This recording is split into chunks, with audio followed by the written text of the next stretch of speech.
नमस्कार एवरीवन, मैं रोहित कुमार अपने चैनल लिपि बोर्ड इनोवेशन क्लासेस में आप सभी का स्वागत करता हूं। और आज हम लोग पढ़ेंगे विलेनों के प्रकार। जैसा कि हम पिछले वीडियो में पढ़ चुके हैं कि जो विलेन क्या होते हैं, ठीक है, कैसे बनते हैं, उसके घटक क्या क्या होते हैं। तो विलय और विलायक के बारे में पीछे पढ़ चुके हैं। जिन छात्र छात्राओं को विलय और विलायक दोनों में अंतर पता चल जाएगा, वह है विलेन पार्ट के जो भी न्यूमेरिकल होते हैं उन न्यूमेरिकल में कभी भी अटकेगा नहीं। ठीक है, ये बहुत ही महत्वपूर्ण होते हैं दोनों ही। जिसने इन दोनों को छाड़ना सीख लिया, इसका मतलब उसके न्यूमेरिकल एकदम क्लियर हो जाते हैं। ठीक है, सबसे बड़ा फैक्टर है ये विलय और विलायक को छांटना। ठीक है, न्यूमेरिकल जो भी आता है उसमें विलय क्या होता है, विलायक क्या होता है, तो बहुत ही आसान है। परिभाषाएं आपको याद रखनी चाहिए। ठीक है, मैंने बता दी थी। और आगे हम लोग पढ़ेंगे कि विलेनों के प्रकार। ठीक है, तो विलेन 3 प्रकार के होते हैं: गैसीय विलेन, द्रव विलेन और ठोस विलेन। मैं लिखता हूं,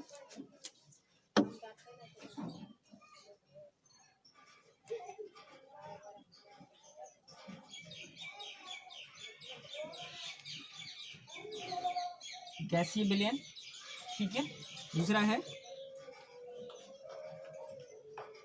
द्रव विलेन, द्रव विलेन, ठीक है, तीसरा है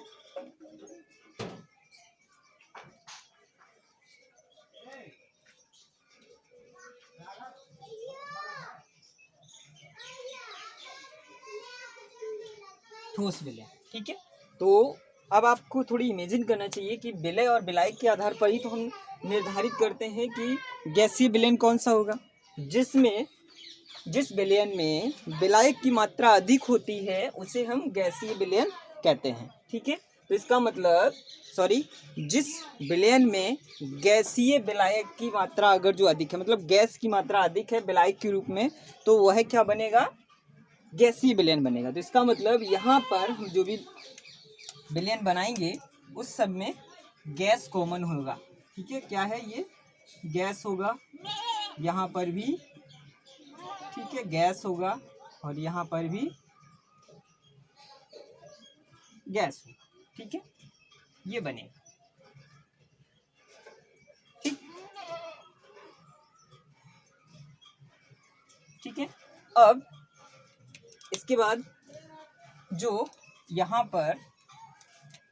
पे क्या होगा, तो जो विलय है, विलायक की एक ही अवस्था रहेगी, गैस गैस गैस, और जो विलय है उसकी तीनों अवस्थाएं बनेंगी। ठीक है, तो पहली गैस, दूसरी द्रव,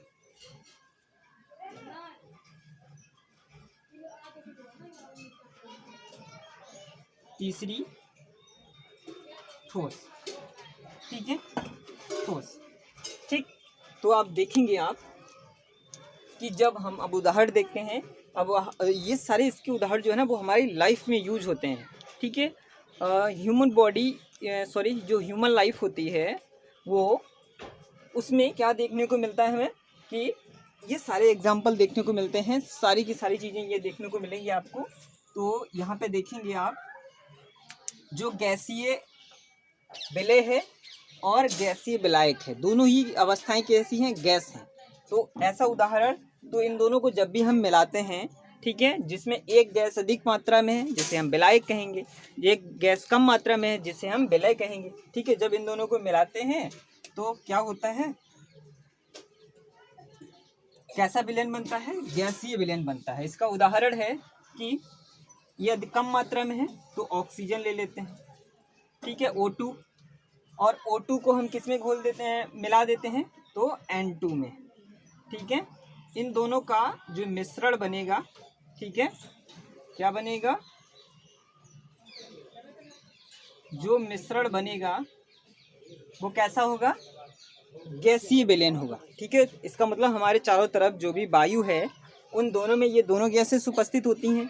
ठीक है, उसमें क्या है, उसमें ये दोनों गैसेस उपस्थित होती हैं। तो हमारे चारों तरफ जो वायु है वो एक गैसीय विलयन का अच्छा उदाहरण है। ठीक है, दूसरा देखते हैं, इसमें एक गैस होना चाहिए और एक द्रव होना चाहिए। जैसे कि आपको बनाना है तो इसका मतलब यहाँ पे आप देख सकते हैं जो CHCl3 + N2, ठीक है, क्या है N2 नाइट्रोजन का, ठीक है,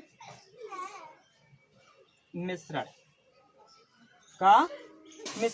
ठीक है। मतलब जब हम क्लोरोफॉर्म द्रव होती है वही क्लोरोफॉर्म जिसे सुंघा देने से क्या हो जाती है, मूर्छा आ जाती है। मूवी वगैरह में देखते हैं किसी को किडनैप करते हैं तो वहाँ पर ये क्या होता है, क्लोरोफॉर्म होता है, ठीक है। या फिर जैसे डिसेक्शन होता है फ्रॉग, ठीक है, मेढक का डिसेक्शन होता है तो मेढक को भी क्या सुंघाते हैं, ठीक है, तो क्लोरोफॉर्म का उपयोग करते हैं। तो जब क्लोरोफॉर्म को नाइट्रोजन गैस में हम घोलते हैं तो कौन सा विलयन बनता है, गैसीय विलयन बनता है, ठीक है। तो जहाँ पर जो नाइट्रोजन है वो विलायक है और जो क्लोरोफॉर्म है द्रव है वो विलय है, ठीक है। तीसरा उदाहरण देखते हैं, ठोस, ये है, ठीक है, कपूर। और जब हम कपूर को क्या करते हैं, नाइट्रोजन का, ठीक है, मिश्रण, नाइट्रोजन का मिश्रण, जब इन दोनों को हम क्या करते हैं, मिलाते हैं, तो फिर क्या होता है, जब इन दोनों को मिलाते हैं, जब ठोस अवस्था में कपूर होता है और जो विलायक है वो नाइट्रोजन है, गैस है, दोनों को मिलाते हैं तो जो विलयन बनता है वो कैसा होता है, गैसीय विलयन होता है, ठीक है। चलिए उसके बाद अगला है हमारा दूसरा है, यहाँ पे क्या रहेगा, द्रव, यहाँ पे क्या रहेगा, द्रव रहेगा, यहाँ पर भी, ठीक है, द्रव रहेगा, ठीक है। तो उसके बाद दूसरा है, अब यहाँ पे अवस्थाएं बदल जाएंगी इसकी, वो अवस्थाएं क्या रहेंगी, गैस रहेगा, द्रव रहेगा, ठीक है, और ठोस रहेगा, ठीक है। तो अब आप जानते हैं कि यहाँ पर जो गैस है वो विलय है, यहाँ पर जो द्रव है वो क्या रहेगा, आपका द्रव रहेगा, ठीक है। तो देखते हैं यहाँ पर इसके उदाहरण क्या है। तो इसके बहुत ही अच्छे उदाहरण हैं। उदाहरण क्या है वो देखिएगा जरा,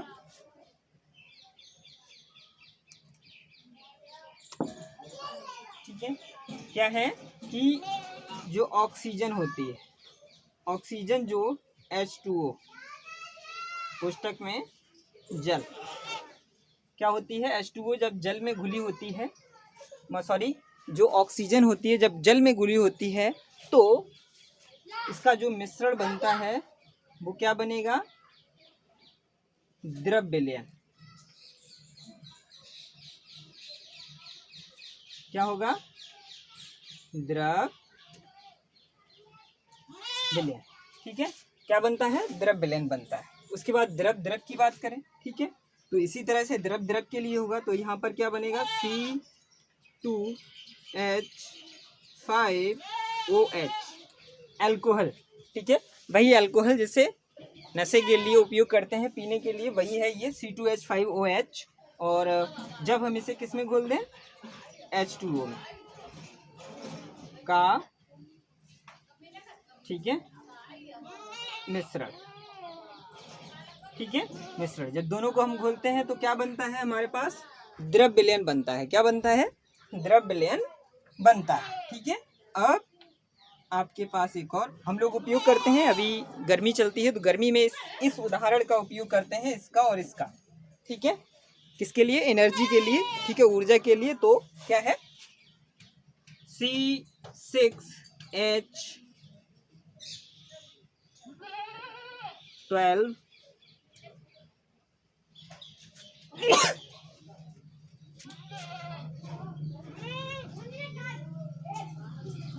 C6H12O6, मतलब ये क्या है, ये ग्लूकोज है। क्या है, चलो मैं इसका नाम भी लिख देता हूँ।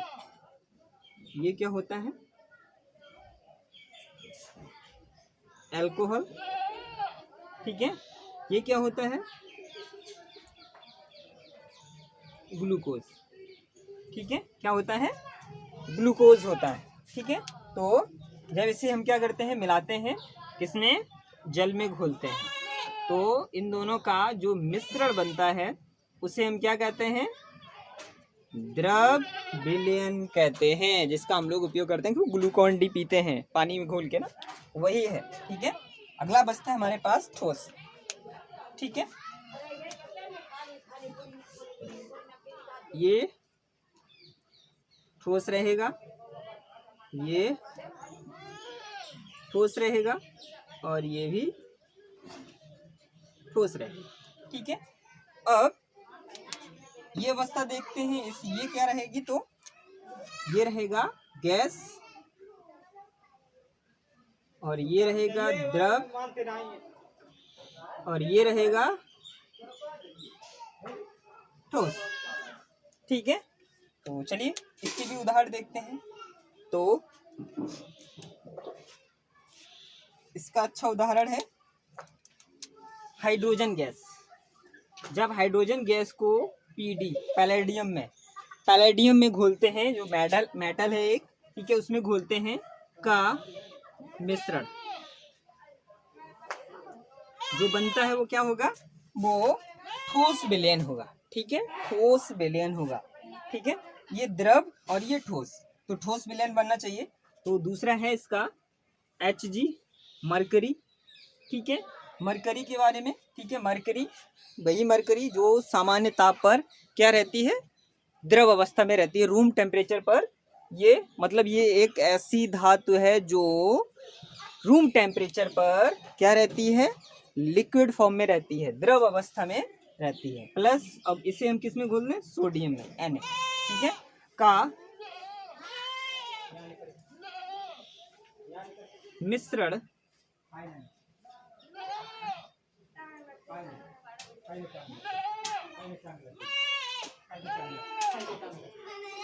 का मिश्रण ठीक है, तो आप देखेंगे यहाँ पर इनका जो मिश्रण है वो, ठीक है, जैसे मरकरी और सोडियम का मिश्रण आपस में मिलाएंगे तो जो विलयन बनेगा वो ठोस विलयन होगा। ठीक है, क्या होगा? ठोस विलयन। कॉपर, ठीक है, Cu प्लस Au। ठीक है, गोल्ड मतलब तांबा और गोल्ड दोनों को जब हम मिलाते हैं, या फिर हम ये कह सकते हैं कि जो तांबा होता है उसे हम किस में? गोल्ड में मिलाते हैं। ठीक है, जिसे क्या कहते हैं? गोल्ड में अशुद्धि। ठीक है, गोल्ड में अशुद्धि के रूप में हम इसे मिलाते हैं, का, ठीक है, तो जो विलयन बनता है उसे हम क्या कहते हैं? ठोस विलयन कहते हैं। ठीक है, तो शुद्ध सोना, ठीक है, जो शुद्ध सोने को अशुद्ध सोने में बदलना है, तो ये मेथड है सामने आपके। ठीक है, क्या करना है? उसमें कॉपर मिला देना है। ठीक है, तो वहां पे जो विलयन बनेगा वो ठोस विलयन होगा और इसका उपयोग हम इम्प्योरिटी मतलब सोने में अशुद्धि के रूप में कर सकते हैं। ठीक है, और ये था आपके विलयनों का प्रकार। ठीक है, तो ये इतने प्रकार के विलयन हमें देखने को मिलते हैं। ठीक है, अब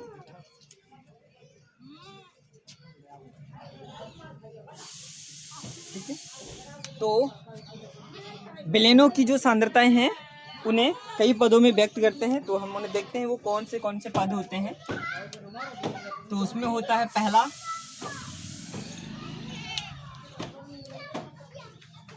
नंबर 1 होता है,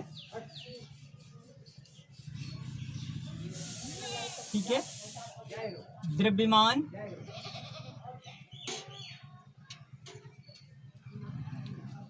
प्रतिशत।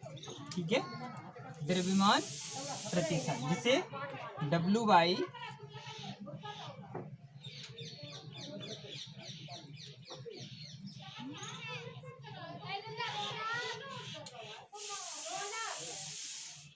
ठीक है, व्यक्त किया जाता है इसे इस तरह से। नंबर 2 है आयतन प्रतिशत। आयतन प्रतिशत, इसे D/D में व्यक्त करते हैं। नंबर 3 है द्रव्यमान आयतन प्रतिशत। द्रव्यमान आयतन प्रतिशत, ठीक है। तो W/B, ठीक है, ये लिखते हैं इसे, ठीक है। PPM, इसका फुल फॉर्म होता है PPM का पार्ट पर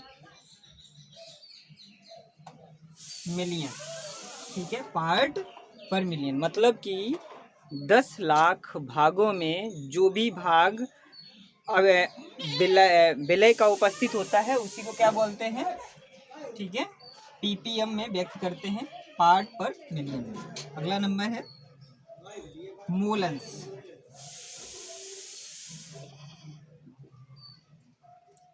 ठीक है, मोल अंश, ठीक है, बहुत इंपॉर्टेंट है ये। इस पार्ट के लिए मोल अंश भी बहुत इंपॉर्टेंट है, बाद बाकी भी हैं लेकिन ये मोल अंश बहुत इंपॉर्टेंट है, ठीक है। उसके बाद आता है अगला है, ठीक है, इसके बाद आता है 6 नंबर, वो होता है मोलरता, ठीक है। अगला नंबर आता है मोललता, ठीक है। इसी तरह से आगे नॉर्मलता और फॉर्मलता भी आते हैं लेकिन वो इतना इम्पोर्टेंट ही नहीं है, ठीक है। चलिए नॉर्मलता भी देख लेते हैं,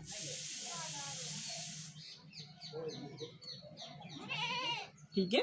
नॉर्मलता, नॉर्मलता, ठीक है। ये है, ये जो कुछ यूनिट्स मैंने आपको दी हैं, ठीक है, इन्हें ये विलेनों की सांद्रताएं हैं, द्रव्यमान प्रतिशत, आयतन प्रतिशत और द्रव्यमान आयतन प्रतिशत, PPM, मोल अंश, मोलरता, मोललता, नॉर्मलता, ठीक है। फॉर्मलता भी होती है इसमें, ठीक है, बट उसे इतनी इंपॉर्टेंट नहीं है, बाद बाकी ये हमारे लिए इंपॉर्टेंट है। मतलब ये कह सकते हैं कि इस पार्ट का जो आधार है वो यही है जो हमारे लिए बहुत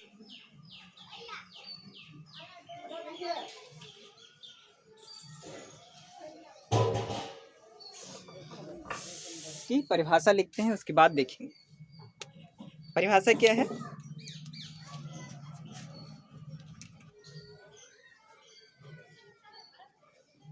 100 ग्राम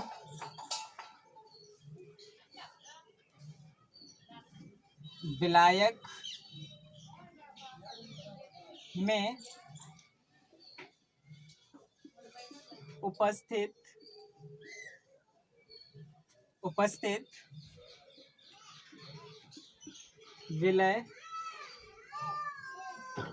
विलय की ग्रामों में संख्या को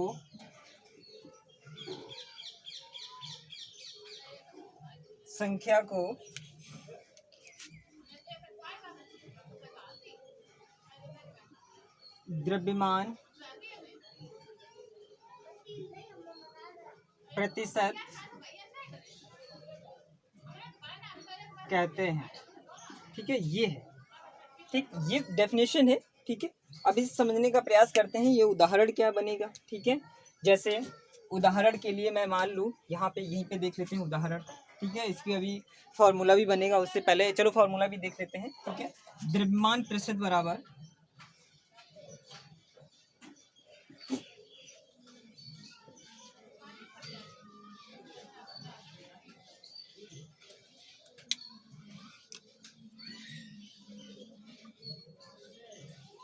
ठीक है, बराबर क्या होगा, ठीक है, विलय की ग्रामों में संख्या, ठीक है, या ये भी लिख सकते हैं विलय का भार ग्राम में, ठीक है।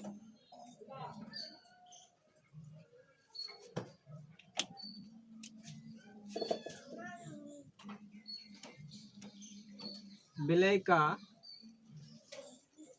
भार किसमें, ग्राम में, ठीक है। उसके बाद विलायक का भार ग्राम में, इंटू 100, ठीक है, प्रतिशत है तो 100 में बात होगी, ठीक है। अब इसका उदाहरण देखिए, इसका उदाहरण देखिए जरा।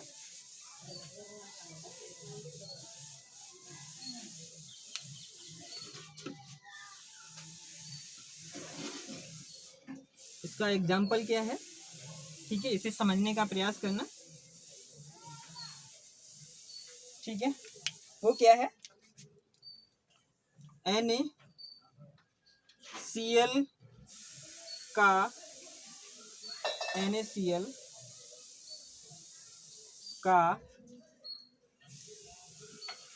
10% जलीय विलयन,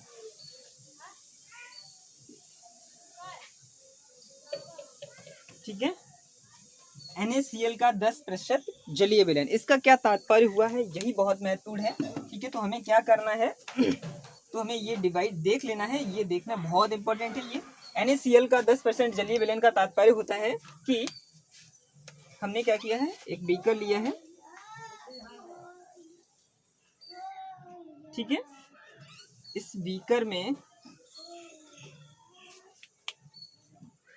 क्या किया है, जलीय विलयन, जलीय विलयन की बात कर रहा है 10%, इसका मतलब परसेंट लगा है कि इसका मतलब 100 में 10 क्या है, 100 में जो 10 है वो NaCl है। अब किस में है, भार है, वेट है, तो ग्राम में होगा, ग्राम में बात हो रही है तो ग्राम में होगा। तो इसका मतलब कि इसका मतलब होता है 90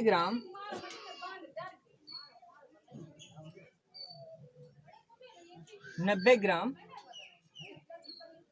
जल, ठीक है, 90 ग्राम जल, ठीक है।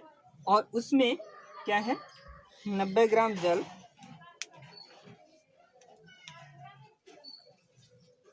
और 10 ग्राम NaCl, इन दोनों को जब भी हम मिलाते हैं, ठीक है, तो इनका जो द्रव्यमान प्रतिशत आता है, ठीक है, क्या आता है, द्रव्यमान प्रतिशत जो आता है,